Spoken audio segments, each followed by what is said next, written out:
हिंमत असेल तर काटा ग्रुपच्या चुगल्या दाखवा. फक्त सुस्तावलेला बसून काड्या करतात, पण त्यांच्यात एकही चुगली दाखवत नाहीत. किती हे मेहरबानी वन साइडेड. ती दीपाली पण बोलली तन्वीला, ते पण दाखवा राव. विशालला काय टार्गेट करताय तुम्ही?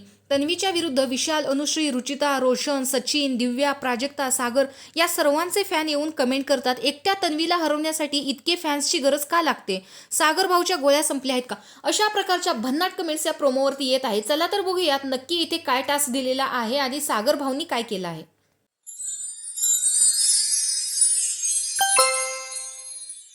हाय गाईज, तर आज भाऊच्या धक्क्यावरती तंटा घराचा दरवाजा उघडलेला आहे. म्हणजे जे सदस्य घरामध्ये परखडपणे बोलू शकत नाहीत इतर सदस्यांना, त्या सदस्यांना ही खूप छान संधी आहे की ते स्वतःचा राग इथे व्यक्त करू शकतात. इथे काही गोष्टी ठेवलेल्या आहेत, त्यांना हातोड्याने तोडफोड करायची आहे आणि त्याच्यावरती आपलं जे मत आहे, आपल्याला त्या सदस्याबद्दल काय वाटतं, या गोष्टी सगळ्या सांगायच्या आहेत आणि स्वतःच्या मनातली जी भडास आहे ती काढून टाकायची आहे. त्यामुळे पहिल्यांदाच सब टोळीतला ग्रुप म्हणजे फक्त सागर राहिलेला आहे. सागरला इथे बोलवलेलं होतं आणि त्याने राग व्यक्त केलेला आहे विशाल आणि राखीबद्दल.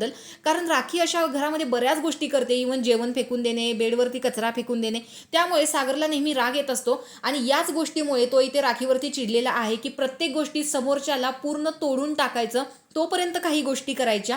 म्हणून सागर इथे तिच्यावरती राग व्यक्त करत आहे. विशाल स्वतःचा गेम जो आहे तो दुसऱ्यावरती इतका इन्फ्लुएन्स करतो की त्याच्याखाली यांचा गेम जो आहे तो पूर्णपणे लपून जातो आणि याच गोष्टीमुळे सागरला राग आलेला आहे आणि त्याने त्याची भडास ही तिथल्या गोष्टी तोडून फोडून केलेली आहे. आता बघायला गेलं तर असाही सागरचा गेम हा विशालशिवाय नाहीच आहे. फक्त हा पहिलाच गेम झालेला असेल जो तन्वी यांच्या ग्रुपकडून झालेला होता आणि त्यानं त्याचं 100% दिलेलं होतं. त्यामुळे आज त्याची भाऊच्या धक्क्यावरती तारीफ सुद्धा झाली.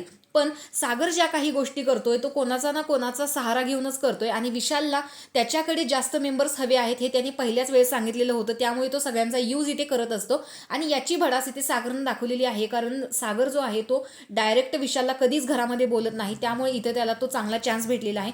त्यामुळे सागरनं काढलेली भडास बरोबर आहे की नाही हे कमेंट बॉक्समध्ये सांगायला विसरू नका. अशाच रिव्ह्यूच्या अपडेट्ससाठी आपल्या चॅनलला सबस्क्राईब करा. तोपर्यंत बाय.